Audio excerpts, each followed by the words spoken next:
Hello ভাই, সবাই কেমন আছো? আশা করি সবাই খুব ভালো আছে। আমিও ভীষণ ভালো আছি। আজকে চলে এসেছি তোমাদের সাথে নতুন একটা ভিডিও শেয়ার করবো বলে। যেই দিন ইন্ডিয়া জিতলো তো সেই দিন আলিপুরদুয়ার ছবি দিতে আমরা সবাই মিলে চলে গিয়েছিলাম রাত্রিবেলা। তখন বাজে রাত 11:30। আর ওখানে গিয়ে দেখি প্রচুর বাজনা বাজছে।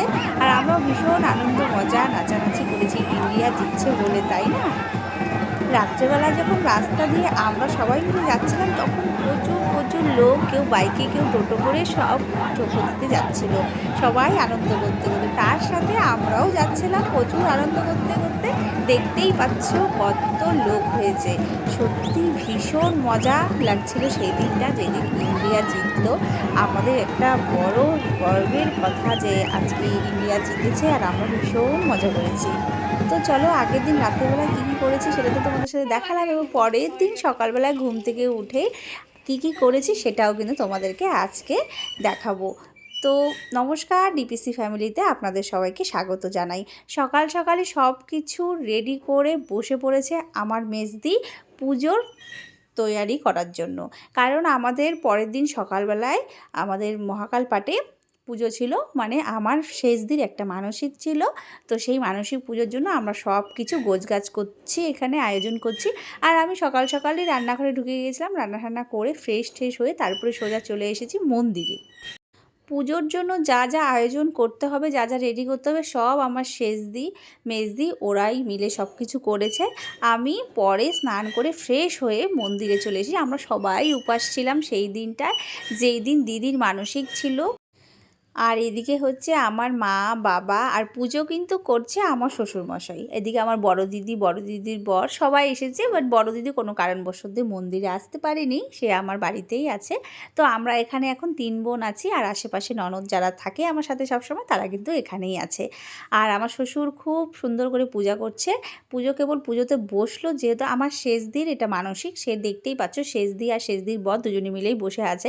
দুজনকে দেখতে মনে হচ্ছে ওদের মনে হয় আজকে বিয়ে, কিন্তু না, ওদের বিয়ে 1 বছর হয়ে গেছে। আর ওই মানসিক ছিল একটা, তার জন্য সেই মানসিকের পুজো আছে। এখানে একটা নন্দী ছাড়া হবে।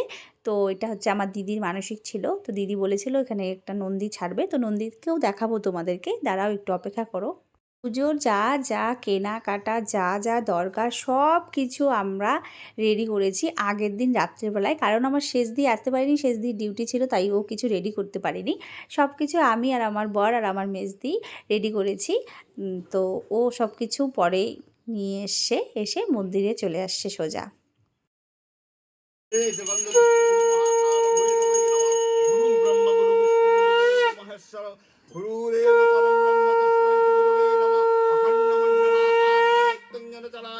তো যাই হোক, পুজো প্রায় শেষের দিকেই। এবার শিবের মাথায় সবাই জল ঢালবে, যারা যারা উপোস আছে সবাই জল ঢালবে, আমরাও ঢালবো, আমিও ঢালবো।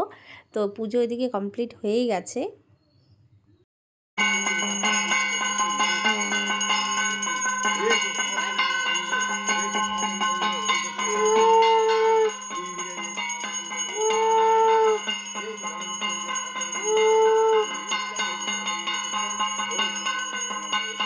এই যে আমার মেজদির মেয়ে জল ঢালছে, আর ওখানে যে দাঁড়িয়ে আছে বাচ্চাটি, ও হচ্ছে আমার বদ্দির ছেলে। তো এরা দুজনেই কিন্তু সারাদিন উপাস ছিল, ভাবো 4টে 4:30 বেজে গেছে পুজো শেষ হতে হতে। তারপরে সবাই জল ঢল ঢাললো, পুজো করলো। এবার যজ্ঞ হওয়ার পালা, এবার যজ্ঞ হবে। তো আমাদের পাশের বাড়ির যে কাকিমা, সেই কাকিমাও আসছে আমাদের সাথে, উনিও উপাস ছিল, উনিও অঞ্জলি দিয়ে পুজো দিয়ে দিল।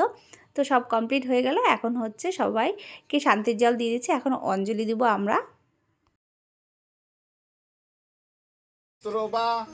সর্বাবস্থা গত হপিবা যৎ পুণ্ডরীকাক্ষং সর্বাবস্থায় শুচি নম সর্বমঙ্গলা মঙ্গলে বরদং নমস্কৃত করি।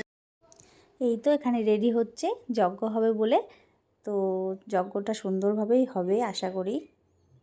এই যে হয়ে গেল, আমার শ্বশুরমশাই পুজো করেছে, আর খুব সুন্দর করে পুজো করেছে, সবার ভীষণ ভালো লেগেছে। আর হ্যাঁ, ভিডিও চলাকালীন তোমাদেরকে একটা কথা বলি, তোমরা যারা আমার ইউটিউব চ্যানেল থেকে আমার ভিডিও দেখে আমাকে অনেক ভালোবাসা দিচ্ছ, তাদেরকে অসংখ্য ধন্যবাদ। আমার ভীষণ ভালো লাগছে। যাই হোক, তোমরা এইভাবেই আমার পাশে থেকো আর এইভাবেই আমাকে সাপোর্ট করো। তো তো আজকে এই ছিল আমার ছোট্ট একটা ভিডিও। কীরকম লাগলো তোমরা আমাকে অবশ্যই জানাবে। এরপরেও আরও ভালো ভালো ভিডিও নিয়ে আসবো তোমাদের সাথে, চেষ্টা করব। ততক্ষণের জন্য সবাই ভালো থাকবেন, সুস্থ থাকবেন। সবাইকে টাটা, বাই।